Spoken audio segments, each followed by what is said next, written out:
বন্ধুরা বেলা 11টা বাজে ব্লগটা আমি এখন থেকে শুরু করে দিলাম। কিছুই শেয়ার করিনি, খুব তাড়াহুড়ো আছে। এই যে রান্না বান্না করে নিয়েছি। আজকে তো শনিবার, নিরামিষ। কি কি করেছি সেটা আর শেয়ার করলাম না। দেখো কড়াই টড়াই ওভাবেই আছে, কড়াইয়ের মধ্যে তরকারি আছে, দুধ জল দিয়ে রেখেছি। তো একটা জায়গায় যেতে হবে, সঙ্গে থাকো, সবটাই জানতে পারবে। সবাই সঙ্গে থেকো। চলো ভিডিওটা আমি এখন থেকে শুরু করে দিলাম, গিয়ে পরে আবার দেখা করছি তোমাদের সঙ্গে বাড়ির থেকে বেরিয়ে। তো দেখতেই পেলে সকাল থেকে কাজকর্ম করেছি, কোনোটাই শেয়ার করতে পারিনি। ওই যে এক জায়গায় যাওয়ার থাকলে তো অনেক তাড়া থাকে, বোঝোই তো, ক্যামেরা অন করে কাজ করা যায় না। জানো ভাগ্যের কি চক্রান্ত, দৌড়ে দৌড়ে গেছি। আমিও প্ল্যাটফর্মে পা দিয়েছি, ট্রেনটাও ঢুকে পড়েছে, সেই মতো লাফ দিয়ে উঠে পড়লাম আর কি। উঠে তারপরেই তো রওনা হয়ে গেলাম। কোথায় গেছি জানো তো? আমার বাড়ি যেখানে ওখানে। ওই যে বাড়ির কাছে গিয়েও কিন্তু আমি বাড়িতে যাইনি। বেকার বেকার গরমের মধ্যে এতগুলো তালা খুলে ঘরে ঢুকবো সেই মতো যাইনি। সোজা কিন্তু মেয়ের বাড়িতে উঠেছিলাম। মেয়ের বাড়িতে উঠে স্নান খাওয়া করে একটুখানি রেস্ট করে তারপরে আমার কাজটা করতে গেছিলাম। তো দেখো এই যে আর্টটা না আমার বাহন সোনা করেছে। ও কিন্তু আর্ট শেখে না, ওর দাদা ভাই আর্ট করে, ওর জ্যাঠাতো দাদা। তো দাদার আর্ট দেখে দেখে কিন্তু আর্টটা করেছে, তাই একটুখানি তোমাদের সঙ্গে শেয়ার করে দিলাম আর কি। আর গিয়ে আর কোনো ভিডিও করিনি ওখানে, কারণ এতটা গরম ছিল না, ইচ্ছেও করছিল না, শরীরটা বড্ড ক্লান্ত লাগছিল সেই মতোই। তারপরে দেখো খাওয়া দাওয়া করে রেস্ট করে আমার কাজটার উদ্দেশ্যে কিন্তু আমি বেরিয়ে পড়লাম। তোমাদের দাদাভাইকে বলে গিয়েছিলাম সন্ধ্যের পরে গিয়ে আমাকে নিয়ে আসবে, তোমাদের দাদাভাই গিয়েছিল আনতে। তো অনেক দিনের ইচ্ছে ছিল গো এই কাজটা করার, তোমাদেরকে একটুখানি হিংস দিলাম, তোমরা বুঝে নাও। সবাই করে থাকো এই কাজটা, সবাই করেছো, সবাই করো। তো আমি অনেক বছর থেকে বলছিলাম কাজটা করব। ওই যে একটা মানে রাস্টিকা মারা আছে না, চাকরি করে হাজব্যান্ড, তার জন্য সবাই বলছিল তোমার হাজব্যান্ড চাকরি করে, হবে না। তো সেই মতো হাল ছেড়ে দিয়েছিলাম। তো ওখানে আমার এক ননদ আছে খুব ভালো, ওকে বলে বলে ও কিন্তু কাজটা করিয়ে দিল। ওই বলল, গলাটা লেগে গেছে গো।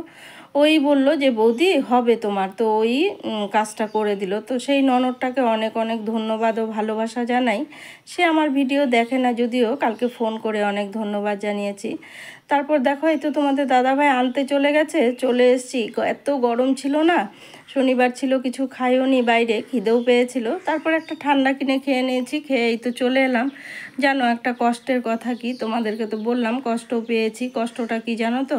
সেই যে আমার আপন মানুষগুলো জানো কোয়ার্টারের ওখানে যে থাকি, তারা না কালকে আমাকে ফোন না করেই চলে এসেছিলো। আমি তো বাড়িতে ছিলাম না, ওরা একদম সোজা বাড়ির সামনে এসে আমাকে ফোন করেছে, দিদিভাই তুমি কোথায়? আমি বললাম আমি তো বাড়িতে এসেছি। বললো এমা আমরা এসেছি। তো এতটা খারাপ লেগেছে জানো, বিশ্বাস করতে পারবে না।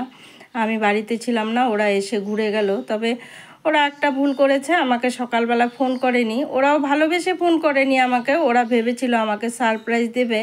তো একদম খুব বাজে কাজ হয়েছে এটা, এটার জন্য আমি খুব অনুতপ্ত গো। বাড়ি ছিলাম না, ওরা কি সুন্দর একত্রে সবাই মিলে এসছিল, একটুখানি গল্প গুজব করতো বলো। বড্ড খারাপ লেগেছে জানো, এই যে এসছে, আসে না আসে না বলে এসছে, তাও এসে আমাকে বাড়িতে পেলো না। খুব কষ্ট লেগেছে এই জিনিসটা আমার। যখন ওরা ফোন করলো আমি বললাম এমা কেন বলে আসোনি? সকালে ফোন করলে তো আমি বলে দিতাম। বলল বুঝতে পারিনি, আমি ভেবেছি তুমি তো কাল বাড়ি গেছো, আজ আর যাবে না। তো এটা বড্ড একটা ভুল হয়ে গেছে জানো তো। মানে এতটাই খারাপ লেগেছে আমার, জানি না আবার ওরা কবে আসবে, কবে আবার ভালো লাগাটা পুষিয়ে নিতে পারবো। তো যাই হোক, কষ্ট পেয়েছি খুব। আমার ভিডিও ওরা অনেকেই দেখে, তোমাদেরকে বলছি গো তোমরা খারাপ পেও না, আমার খুব কষ্ট লেগেছে তোমরা এসে ঘুরে চলে গেছো এভাবে। সত্যি এতটা কষ্ট লেগেছে না, মানে ভাষায় প্রকাশ করতে পারবো না। আমি যে তোমাদের সঙ্গে ফোনে একটু কথা বলবো সেটাও আমার খুব খারাপ লাগছে। যাই হোক বন্ধুরা, এই তো দেখো রাতের বেলা ঘরে এলাম। মেয়েদের তো কাজ আছে, একবার সেরে যাও আবার এসে আবার কাজ করতে হবে। তো এই যে রাতের রান্নাগুলো করে নিচ্ছি আর কি। রুটি করেছি, একটা তরকারি করেছি, আমার জন্য ভাত করেছি। চলো এন্ট্রিটা দিয়ে নিই। কেমন আছো সবাই? কাছে দূরে দেশ ও দেশের বাইরে আমার সকল আত্মার আপন মানুষগুলোর জন্য রইল অন্তর থেকে অনেক অনেক ভালোবাসা। সাধারণ ভিউয়ারদের জন্য রইল প্রাণ ঢালা ভালোবাসা। সবাই সবসময় ভালো থেকো, সুস্থ থেকো, এটাই কামনা করি ঈশ্বরের কাছে।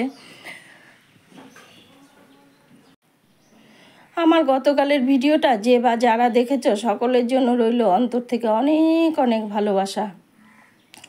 সবাই এভাবে আমার পাশে থেকো। আর আমি তো সব সময় বলি আমার কিছু হবে না, ভিউজের যা সিঁড়ি, ভিউজ তো নেই, আর আমার ভিডিওটা রিচেই পাঠায় না, ভিউজটা আসবে কোথা থেকে, এটা তো কারো দোষ নেই, তাই না বলো? এটা আমার ভাগ্যের দোষ।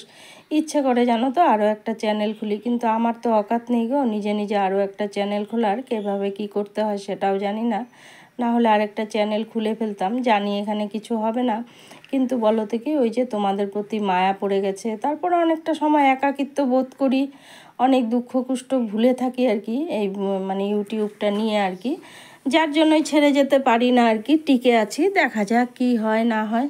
তবে ভিডিও করতে ইচ্ছে করে না কেন জানো তো, একটা মোবাইল দিয়ে না আর পেরে উঠছি না আমি, জানো তো।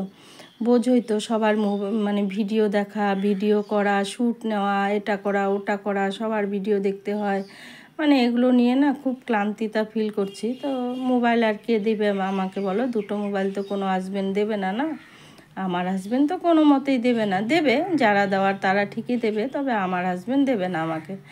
একটাই দেয়, ওটাই অনেক, তাই না বলো? যার যেমন আয় তেমন ব্যয়, আমাদের তো এমন কোনো আয়ও নেই যে 14টা মোবাইল দিবে। তো সেই মতোই আর কি, কখনো কখনো মনটা খুব খারাপ হয়ে যায় জানো তো। যাই হোক, এই তো দেখো রান্নাগুলো রাতের করে নিলাম। শরীরটা এত ক্লান্তি লাগছিল না, আর পেরে উঠছিলাম না আমি। তখন কিন্তু 9:45 বাজে। তোমাদের দাদাভাইকে বললাম রুটি করব, বলছিল একটু পরে করো। তা আমি বললাম তাহলে তুমি করে খেও, আমার আর ভালো লাগছে না, আমি শুয়ে পড়বো। তারপর বললো ঠিক আছে করে নাও। তারপরে কিন্তু রুটিটা করে দিয়েছি আর কি। শুয়ে তো ঘুম না, বলো তো কি, ক্লান্তির জন্য না মনে হয় শুয়ে পড়ি। আর প্রচুর কিন্তু গরম পড়েছে, এই গরমে কিন্তু সবাই সাবধানে থেকো, এতটা গরম পড়েছে কটা দিন থেকে, খুব কষ্ট হচ্ছে আর কি। যাই হোক, ছোট্ট একটা ভিডিও দিয়েছি, আশা রাখবো সবাই আমার পাশে থাকবে। বলো তো কি, ভিডিওতে যদি ভিউজ আসে না তাহলেও একটু শান্তি লাগে কিন্তু, তাই না বলো? প্রত্যেকের ক্ষেত্রেই বলছি এটা, ভিউজ না এলে কিন্তু সবারই মনটা ভেঙে যায়, তাই না? তো আমারও ওরকমই ভেঙে গেছে।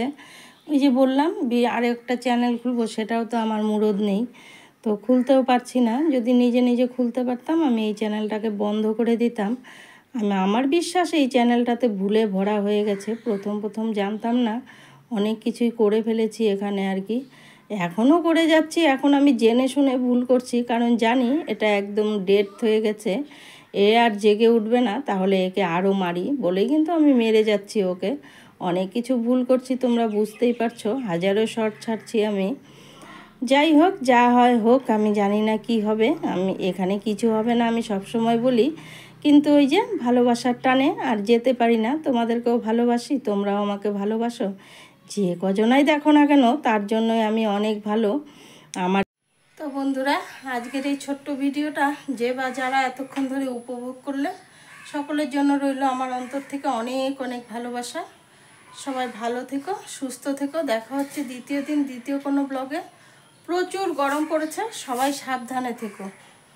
তো চলো, আজকের মতো টাটা, বাই বাই।